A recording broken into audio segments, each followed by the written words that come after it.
Pri nas je najbolj izpostavljen Goli vrh, tole proti Postojni, pri Nanosu, ker je pač enostavno taka točka, ki je prehod iz Primorskega v notranjsko območje. Potem je pri Vršičkem klancu, tam tudi pred Ljubljansko kotlino in tudi Ljubljanska kotlina se pač pojavlja megla predvsem v jutranjem času. Medtem ko na teh prelazih dejansko se pa pojavlja megla ob recimo prihodu kakšnega vlažnega zraka nad bolj ohlajeno podlago. Danes se torej nahajamo na enem od odsekov, kjer se redno menjavajo vremenske razmere. Na prehodu iz Primorske v notranjost Slovenije. Pod Nanosom. Tu se redno pojavlja megla.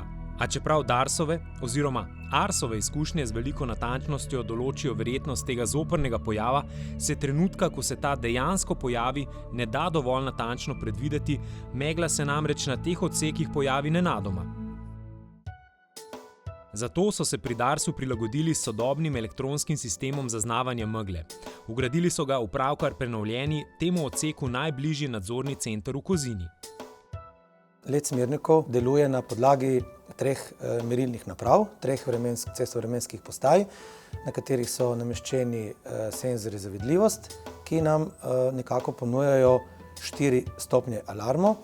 V 1 nam meri vidljivost med 120 in 250 metri, v 2 imamo stopnjo vidljivosti med 80 in 120 metri, v 3 imamo med 50 in 80, v 4, se pravi to najgostejšo meglo, nam pa meri vidljivost do 50 metrov.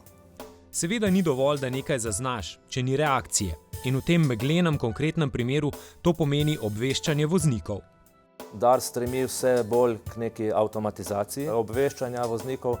Vse te cestno-vremenske postaje, ki imamo nameščene, imamo povezane v enovit sistem za nadzor in vodenje prometa. To pomeni, da cestno-vremenske postaje komunicirajo s prometno signalizacijo in tudi z vsemi ostalimi, napravami in sistemi.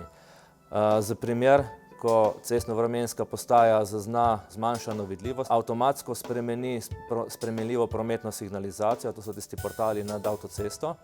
Avtomatsko nadzornika prometa tudi opozori. Lahko rečem, da ta v roku 1 minute lahko že vnese v aplikacijo in s tem so uporabniki že neposredno obveščeni.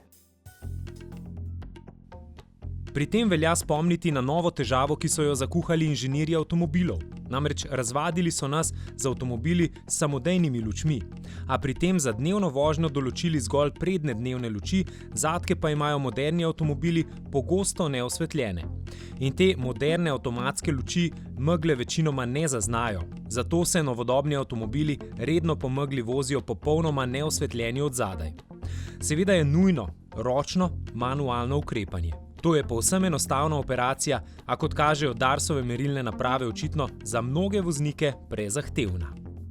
Zdaj vemo, kako sistem obveščanja, zaznavanja in pošiljanja podatkov v naše avtomobile oziroma nam vidno okolico deluje. Ampak zakaj tega še vedno ne upoštevamo? No, zdaj pridemo do tistega drugega dela, v katerem ne najdemo odgovora.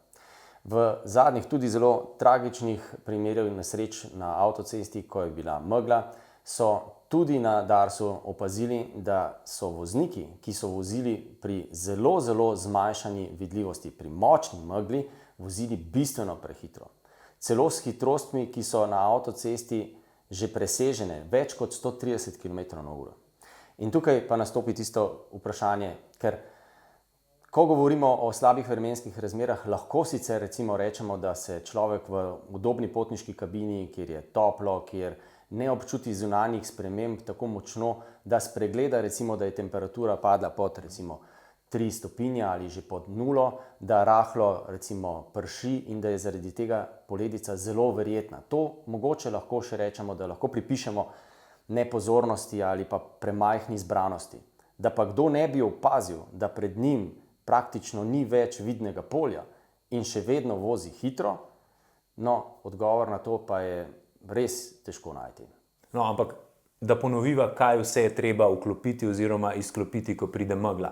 Najprej je treba vklopiti ZKP, zdravo kmečko pamet.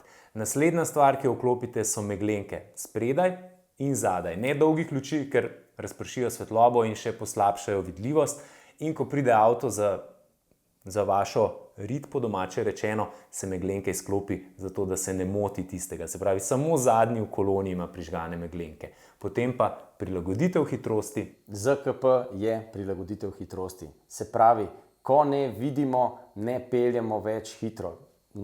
Saj kot pravim, jaz ne najdem logične razlage, kdo pravzaprav tvega, načrtno tvega tako zelo, da z visoko hitrostjo pelje takrat, ko ne vidi niti metra pred sabo.